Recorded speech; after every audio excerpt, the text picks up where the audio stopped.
Said it can be frustrating with rocket launches of any kind because they always want to make sure that if there's crew on board, number one, it's extremely important. If there's a small problem, you got to scrub, check it, and fix it. Um,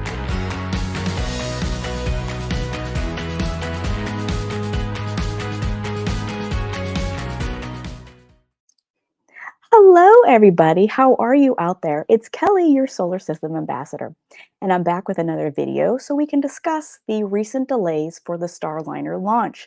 I hope you're doing well out there. If this is the first time you're watching one of my videos, hi, I'm Kelly, and I'm a solar system ambassador for NASA and the Jet Propulsion Laboratory here in Pasadena, California.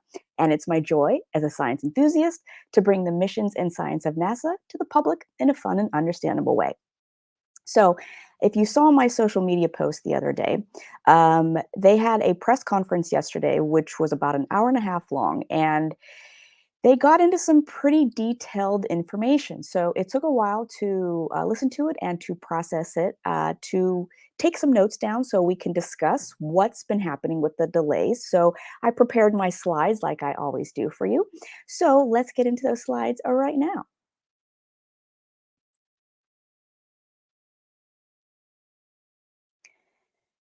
As we are talking about the recent delays with the crew test launch of the Starliner spacecraft from Boeing, and the first delay from the May 6th launch attempt was from the United Launch Alliance's Atlas V rocket, their Centaur stage, which is the upper second stage. There was what they called a buzzing sound from one of the O2 valves. It's a self-regulating valve, and every valve that they create, it has what's called a life cycle. So that means how many times the valve can open and close before they figure that the life cycle of that valve is over. So for this particular valve, the life cycle is 200,000 times of it opening and closing. And because of this buzzing sound, they realized that the valve itself was most likely damaged or faulty. And so it kept opening and closing. That was the buzzing sound that they were hearing. And so when they were hearing that, they decided to scrub the launch. That was what they ended up doing. So that was the initial reason why they scrubbed it. And because of the stacked configuration with Starliner on top of the rocket, it wasn't something that they could fix there at the launch pad. So they decided to roll it back to the vehicle assembly building. Now, while they were trying to figure out this buzzing of the O2 valve, they decided to replace it. In the meantime, Boeing decided to continue to do some checks and balances of the Starliner spacecraft while they had it back at the VAB. And in this same time frame that ULA was replacing that O2 valve on the Centaur stage there, which you see in this graphic here, it's that white cylinder tube on the graphic there. Boeing decided that I shouldn't say decided, they found that there was a helium valve leak, and that was occurring in the service module that's attached to Starliner. So Starliner is a similar design from the Apollo spacecraft where you had the command module and you had the service module. Here they're calling it the crew module and the service module. So this helium valve leak, it's a little teeny tiny valve, and what they said on the press conference yesterday, that this valve is no bigger than a button on a button-down shirt. So it's pretty small, and the size, the width of it is no thicker than 10 pieces of paper stacked together. So this is a very, very small valve. Now, there are a lot of different engine components of the service module. There's a lot of engines overall for the whole configuration. You have the crew module engines, you have the service module engines, and you also have the launch abort engines. Now, what we're talking about for the delay with the helium valve leak, it was in the service module. Now, there are 48 different types of engines on the service module. You have the OMAC, which stands for the orbital maneuvering and attitude control engines. There are 20 of those. Now, we also have the RSC engines, and those stand for the reaction control system. There are 28 of those. This helium valve leak was in the RCS system. There are 28, as I said. thrusters in this particular configuration, and only one of them is the one that had the leak. They checked out the other 27 and they were completely fine. Now, this is why the delays were happening over and over because they were working this problem in real time. They had to go back to Aerojet Rocketdyne, who designed all of the thrusters. And as they make these components, they don't just make one of them, they make several of them in a lot.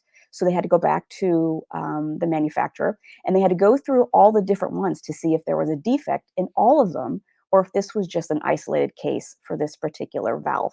And it looks like this particular valve just ended up being a bad one. All the other ones tested out fine in the lot.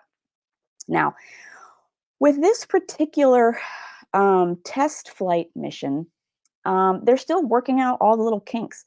And they determined with this particular engine configuration system, there are a potential 17,000 different combinations to create some sort of failure throughout the entire system. That's a lot. That's a lot of combinations of anything could happen to create a failure. So they have to scrub a launch, or they could have a problem in once they've launched into space. But in working this problem day and night since the delays have been occurring, they found that there was also a little bit of a what they would consider some design issues with the different engines. So NASA always has redundancies for pretty much anything they do, and that's just a great way to, work with spaceflight is if one thing happens, you have backup plan, backup plan, backup plan. So if this helium valve got worse in space, there are backup ways that they could use different sets of the OMAC engines and the RCS engines to maneuver the spacecraft and also to bring it back to Earth safely. But they realized in working this helium leak that the design configuration of using redundancies and backup options for these engines that some of them would actually create a failure. So once this test flight is complete, they're going to continue to redesign, just do little tweaks here and there of the propulsion system, so they won't have these issues in the future, not the past, in the future. Now, here's another image of when they were assembling those different RCS and OMAC engines. You can see the panel right there, and you see all the different tubes and wires, and you can't even see the valves because they're so small, but you can see how complex this system really is in the service module and how many different combinations, as they were saying in the press conference, can go wrong to create a failure. So as the joke is always, it's not rocket science. This definitely is rocket science, and it is very, very complex. Now, again, launches, any kind of launch can be very frustrating if there are scrubs, scrub after scrub after scrub. But launches are very complicated, and this is a new spacecraft they're continuing to test. And it's just like testing the first space shuttle in 1981 for STS number one, which was from Columbia. That was still a test mission just to see if they could get into space, fly safely, and bring the astronauts back home. And in 2020, SpaceX had their first crewed test flight mission of Crew Dragon. And so now Starliner, this is just the first test mission with a crew of the spacecraft. So they're still learning things as they go. These problems pop up and they try to resolve them so they never have to worry about it again. Now, helium is a very small molecule, and NASA and Boeing, they're used to having tiny helium leaks decades and decades and decades of spaceflight. So this wasn't a very huge, serious problem, but it's something they wanted to address now versus later. So I'm glad they did. And because it's on the service module, let me go back a slide. Because this occurred in the service module, when the spacecraft, the crew module is ready to come back to Earth and do a deorbit burn and then splashdown, they jettison the service module. So they wouldn't even know that this problem was occurring or could have occurred had they not already brought it back to the VAB because of the Atlas V rocket valve issue. So they wouldn't have, because this particular service module would have been jettisoned and they never would have known that that particular valve had an issue and how to work the issue. So they said that it's almost a good thing that they brought it back because they discovered this problem before launch. Now, the crew, which consists of Butch Wilmore, he's the commander, and Sunny Williams, she's the pilot. They are both Navy test pilots. So this entire time, with delay after delay after delay, they have been in quarantine this whole time, so they keep them healthy and safe. But as the engineers were working the valve issue, Butch and Sunny were also in the simulator, starting to figure out additional redundancies if something like this were to happen in the future while they're in space flight. So they've been working on different scenarios and different backup plans of what to do in the simulator. So they haven't just been sitting around waiting for the launch. They've actually been helping the engineers work the problem from a simulator standpoint. So it's all a huge group effort, as it always is with any kind of space flight. Now, additional things that we have to worry about with all these delays is once the rocket and the Starliner spacecraft are in their stacked configuration and they're rolled out to the launch pad, there's a limited amount of time that they can be out there. And as of right now, the next launch, which I'll talk about in a minute, is June 1st. But the rocket and the spacecraft can only sit out there for so long, and then they have to bring it back to the VAB building to replenish things like the batteries, be able to launch again because those have a finite amount of time once they're in the stacked configuration and rolled out to the launch pad. But as of right now, they have assured us that we're good to go on the launch pad for at least through July before they would have to bring it back to replenish those supplies.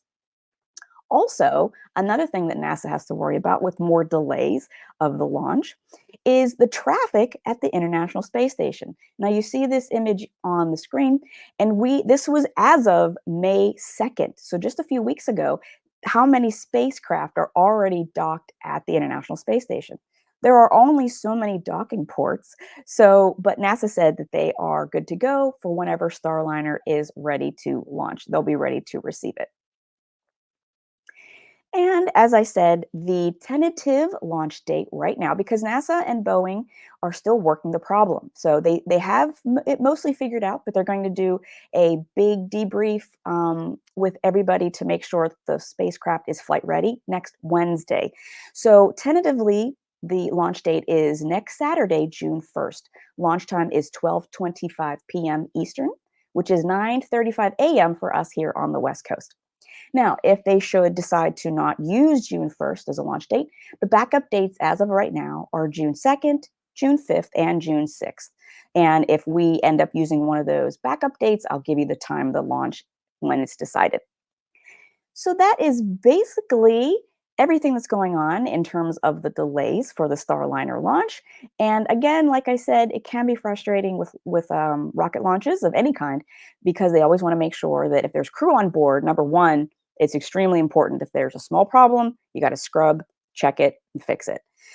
They would have probably done the same thing if there was no crew on board, but these things happen all the time, and we have to just kind of, roll with whatever they've got going on with these types of delays. So, again, it's a test mission, so we have to give them a little bit of grace in figuring things out because it's a brand new vehicle and they're still working out all the bugs and the kinks and the valves and the hoses and the tubes and the you name it.